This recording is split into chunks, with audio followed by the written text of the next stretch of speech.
Hello friends, welcome to my channel. কেমন আছেন সবাই? আশা করি ভালো আছেন।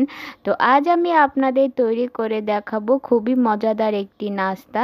মাত্র 1 কাপ চিড়া আর কাঁচা আলু দিয়ে আমি এই নাস্তাটি আপনাদের তৈরি করে দেখাবো। দেখতে যতটা সুন্দর, খেতেও অসম্ভব মজাদার হয়ে থাকে এই নাস্তাটি। আশা করছি আমার আজকের এই ভিডিওটি আপনাদের ভালো লাগবে। তাহলে চলুন স্টার্ট করা যাক। তো সবার প্রথমে এখানে নিয়েছি আমি একটা বাটি, তার মধ্যে নিয়ে নিচ্ছি আমি 1 কাপ চিড়া। তো আপনারা পাতলা চিড়া নয়তো মোটা চিড়া, যে কোনো চিড়াটা দিয়ে এই নাস্তাটি তৈরি করতে পারেন। এখন চিড়াগুলোকে আমি খুব ভালো করে ধুয়ে নেব। যেহেতু চিড়ার মধ্যে অনেক ময়লা থাকে, তাই চিড়াগুলোকে খুব ভালো করে 2 থেকে 3 বারের মতো হালকা হাতে ধুয়ে নিতে হবে। তো দেখুন, চিড়াগুলোকে আমি 2 থেকে 3 বারের মতো ভালো করে ধুয়ে নিয়েছি। এখন আমি এর মধ্যে দিয়ে দিচ্ছি সামান্য পরিমাণ জল। এই জলটাকে দিয়ে আমি চিড়াগুলোকে ভিজিয়ে একটা সাইডে রেখে দেব, যেন চিড়াগুলো নরম হয়ে যায়। এখানে নিয়েছি আমি 2টা কাঁচা আলু। 2টা মিডিয়াম সাইজের আলুকে আমি খোসাটাকে ছাড়িয়ে খুব ভালো করে ধুয়ে নিয়েছি। এখন আলুগুলোকে আমি গ্রেট করে নেব। এখানে নিয়েছি আমি একটা গ্রেটারের এই ছোট অংশটা দিয়ে আমি আলুগুলোকে খুব ভালো করে গ্রেট করে নেব। আলু আর চিড়ের এই নাস্তাটা দুর্দান্ত স্বাদের হয়ে থাকে। আপনারা বাসায় অবশ্যই একবারও হলেও এটা ট্রাই করবেন। তো আলুগুলোকে আমি খুব ভালো করে গ্রেট করে নিয়েছি। এখন আলুগুলোকে আমি ধুয়ে নেব। এর মধ্যে দিয়ে দিলাম জল। এখন আমি আলুগুলোকে খুব ভালো করে 2 থেকে 3 বারের মতো জল দিয়ে ধুয়ে নেব। যতক্ষণ না আলুর উপর এই সাদা অংশগুলো চলে যাচ্ছে, ঠিক ততক্ষণ পর্যন্ত আলুগুলোকে ধুয়ে নিতে হবে। তো দেখুন, আলুগুলোকে আমি খুব ভালো করে ধুয়ে নিয়েছি। এখন আমি এর মধ্যে জল দিয়ে দিলাম। এই জলের মধ্যে আলুগুলোকে আমি ভিজিয়ে রাখবো, যেন কালো না হয়ে যায়। এটাকে আমি সাইডে রেখে দিলাম। চুলায় একটি কড়াই বসিয়ে তার মধ্যে দিয়ে দিচ্ছি আমি তেল। তেলটা যখন গরম হয়ে আসবে, তখন এর মধ্যে দিয়ে দিচ্ছি আমি 1/2 চা চামচ গোটা জিরা। কয়েক সেকেন্ডের জন্য আমি জিরাটাকে তেলের মধ্যে নাড়াচাড়া করে নেব। এখন আমি এর মধ্যে দিয়ে দিচ্ছি পেঁয়াজ কুচি। একটা মিডিয়াম সাইজের পেঁয়াজকে আমি এরকম কুচি করে নিয়েছি, সেটা দিয়ে দিলাম। 4-5টা কাঁচামরিচকে আমি কুচি করে নিয়েছি, সেটা দিয়ে দিচ্ছি। ঝালটা আপনারা পছন্দ মতো দিয়ে দিবেন। যদি বাচ্চাদের জন্য তৈরি করেন, তাহলে এখানে মরিচের পরিমাণটা কম দিবেন। এখন পেঁয়াজ আর মরিচটাকে আমি কিছুক্ষণের জন্য ভেজে নেব। তো দেখুন, পেঁয়াজ আর মরিচটাকে আমি খুব ভালো করে ভেজে নিয়েছি। এখানে নিয়েছি আমি বাঁধাকপি কুচি, সেটা দিয়ে দিলাম। আর কিছুটা বিনস আমি কুচি করে নিয়েছি, সেটা দিয়ে দিচ্ছি। আর দিয়ে দিলাম স্বাদ মতো লবণ। এখন সব কিছুকে আমি একটা হাতার সাহায্যে খুব ভালো করে নেড়ে চেড়ে মিশিয়ে দিব। এই নাস্তাতে যেহেতু সবজি দেওয়া হয়েছে, এই নাস্তাটা খুবই হেলদি আর অল্প তেলে আমি এই নাস্তাটা তৈরি করে দেখাবো। তো সব কিছুকে আমি খুব ভালো করে নেড়ে চেড়ে মিশিয়ে নিয়েছি। এখন ঢাকনা দিয়ে ঢেকে দিলাম এটা সিদ্ধ হওয়ার জন্য। এখানে নিয়েছি আমি 4টা ছোট সাইজের আলু। আলুগুলোকে আমি খুব ভালো করে সিদ্ধ করে নিয়েছি। এখন আলুগুলোকে আমি হাতের সাহায্যে এরকম কচলিয়ে ম্যাশ করে নেব। আপনারা চাইলে কাঁটা চামচ দিয়েও করে নিতে পারেন, কিন্তু আমি হাত দিয়ে এটাকে ম্যাশ করে নিচ্ছি।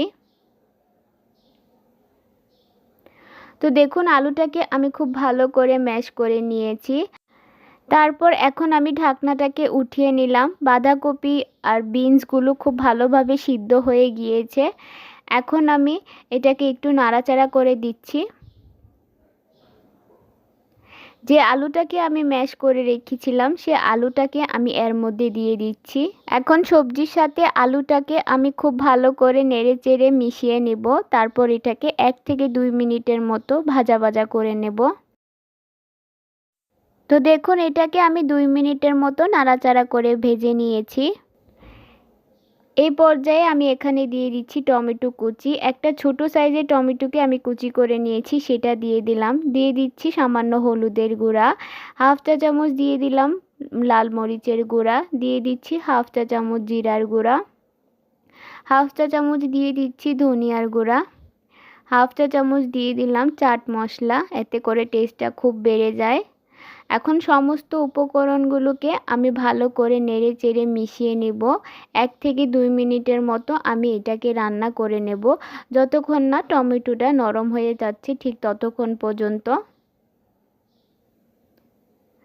তো দেখুন এটা আমার রান্না হয়ে গিয়েছে। টমেটোটা খুব সুন্দরভাবে গলে গিয়েছে।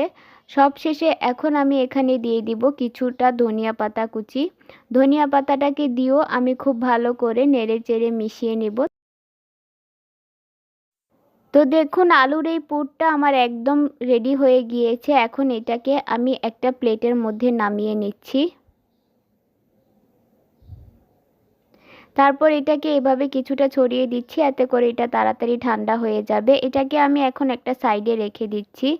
তো চিড়াগুলোকে যে আমি 10 মিনিটের জন্য ভিজিয়ে রেখেছিলাম, খুব ভালো করে এটা নরম হয়ে গিয়েছে। এখন হাতের সাহায্যে এভাবে মেখে এটাকে আমি কিছুটা নরম করে নেব।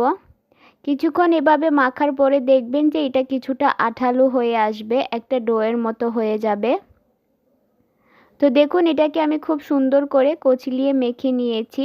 এখন যে আলুটাকে আমি গ্রেট করে রেখেছিলাম, সে আলুটাকে জল থেকে ছেঁকে আমি এই চিড়ার মধ্যে দিয়ে দিচ্ছি।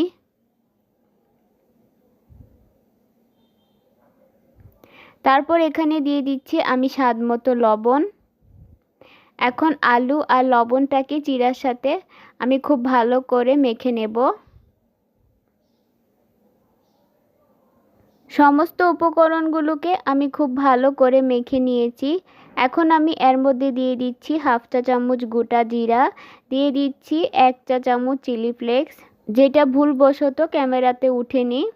আর এখানে দিয়েছি আমি সামান্য পরিমাণ জিরার গুঁড়া, দিয়ে দিচ্ছি একদম সামান্য গরম মশলার গুঁড়া। এখন সমস্ত উপকরণগুলোকে আমি খুব ভালো করে নেড়েচেড়ে এর সাথে মেখে নেব। তো একটা চামচের সাহায্যে আমি এটাকে খুব ভালো করে নেড়েচেড়ে মিশিয়ে নিচ্ছি। তো এটাকে আমি খুব সুন্দর করে মিশিয়ে নিয়েছি। তারপর এখানে আমি দিয়ে দিচ্ছি বাইন্ডিংয়ের জন্য আটা। তো এখানে আমি হাফ কাপের একটু বেশি আটা দিয়ে দিলাম। এখন আটাটাকে দিয়েও খুব ভালো করে নেড়েচেড়ে মিশিয়ে নেব। তারপর এখানে দিয়ে দিচ্ছি এখন আমি জলটাকে দিয়ে আমি খুব ভালো করে মিশিয়ে নেব। এখানে আমি একটা ব্যাটার তৈরি করে নেব।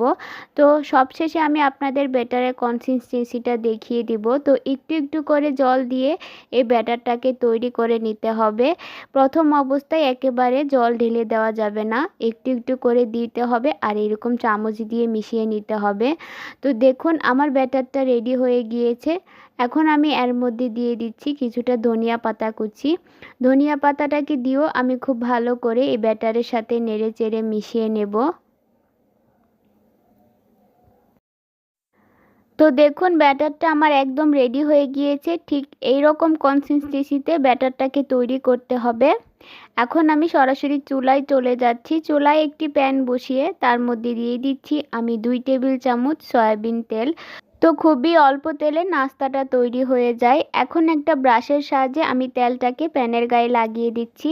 তেলটা গরম হয়ে আসলে এখন যে ব্যাটারটা আমি রেডি করে রেখেছিলাম, তার থেকে 2 থেকে 3 হাতা ব্যাটার আমি এর মধ্যে দিয়ে এটাকে প্যানের গায়ে ছড়িয়ে দিচ্ছি। তো এটাকে খুব পাতলাভাবে ছড়িয়ে দিতে হবে, মোটা তৈরি করা যাবে না। তো এটা আমার ছড়িয়ে দেওয়া হয়ে গিয়েছে। এখন ঢাকনা দিয়ে ঢেকে দিলাম 2 মিনিটের জন্য লো আঁচে। তো 2 মিনিট পর দেখুন এটা খুব সুন্দরভাবে হয়ে গিয়েছে এক সাইড থেকে। এখন একটা হাতার সাহায্যে আমি এটাকে আরেক সাইড উল্টে দিচ্ছি। এখন এটাকেও আমি 2 থেকে 3 মিনিটের জন্য লো আঁচে রান্না করে নেব। তো এপিট ওপিট করে আমি এটাকে খুব সুন্দর করে ভেজে নিয়েছি। এখন এটাকে আমি একটা প্লেটের মধ্যে নামিয়ে নিচ্ছি। এটা যখন হালকা ঠান্ডা হয়ে যাবে তখন একটা ছুরির সাহায্যে আমি সাইড থেকে এই এক্সট্রা অংশটিকে কেটে দিচ্ছি।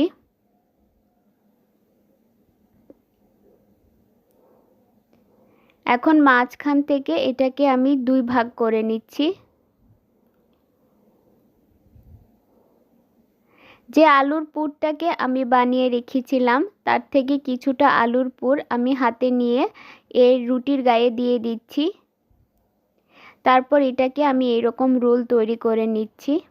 একদমই ইউনিক একটা রেসিপি আর দুর্দান্ত স্বাদের একটা রেসিপি। আপনারা অবশ্যই বাসায় একবার হলেও এই নাস্তাটি তৈরি করবেন, দেখবেন যে কতটা অসম্ভব মজাদার হয়। তো একইভাবে আমি আরও একটা রোল করে নিলাম। তো একইভাবে আমি আরও একটা রুটি বানিয়ে নিয়েছিলাম, সেমভাবে আমি করে নিয়েছি। আর এখানে নিয়েছি আমি চিজ। এখন এই চিজটাকে আমি এর উপর এভাবে দিয়ে দিচ্ছি। তো প্রত্যেকটা রোলের উপর আমি এই রকমভাবে একটু একটু করে চিজ দিয়ে নিচ্ছি। এই চিজ দেওয়ার কারণে এই নাস্তাটির টেস্ট আরও বেড়ে যায়। তো দেখুন আমি সব কয়টা রোলের উপরই এরকমভাবে একটু একটু করে চিজ দিয়ে নিলাম। তারপর এখানে নিয়েছি আমি কিছুটা টমেটো সস। এখন একটা ব্রাশের সাহায্যে আমি প্রত্যেকটা রোলের উপর এরকম করে টমেটো সসটা লাগিয়ে নিচ্ছি, এতে করে এটা দেখতে অনেক সুন্দর লাগে। তো এটা আমার একদম রেডি হয়ে গিয়েছে। চুলার মধ্যে যে প্যান বসিয়ে রেখেছিলাম তার উপর আমি এইরকম রোলগুলোকে দিয়ে দিচ্ছি, এতে আলাদা করে কোনো তেল দেওয়ার প্রয়োজন নেই। এখন আমি এটাকে ঢাকনা দিয়ে ঢেকে লো আঁচে রেখে দেব 2 থেকে 3 মিনিটের মতো, এতে করে চিজগুলো খুব সুন্দর করে গলে যাবে। তো দেখুন ঢাকনাটাকে উঠিয়ে নিলাম, চিজটা কত সুন্দরভাবে গলে গিয়েছে আর আমার নাস্তাটা একদম রেডি হয়ে গিয়েছে। দেখতে কতটা সুন্দর লাগছে। বাসায় অবশ্যই আপনারা এইভাবে একবার হলো নাস্তাটি তৈরি করবেন, গ্যারান্টি দিয়ে বলছি ছোট থেকে বড় সবাই খুবই পছন্দ করবে। তো আমার আজকের এই নাস্তার রেসিপিটি আপনাদের কেমন লেগেছে অবশ্যই আমাকে কমেন্ট বক্সে জানাবেন। ভিডিওটি ভালো লাগলে একটি লাইক দিবেন। আমার চ্যানেলে নতুন হয়ে থাকলে চ্যানেলটি সাবস্ক্রাইব করে আমার পাশে থাকবেন। আজকে এই পর্যন্তই। সবাই ভালো থাকবেন, সুস্থ থাকবেন।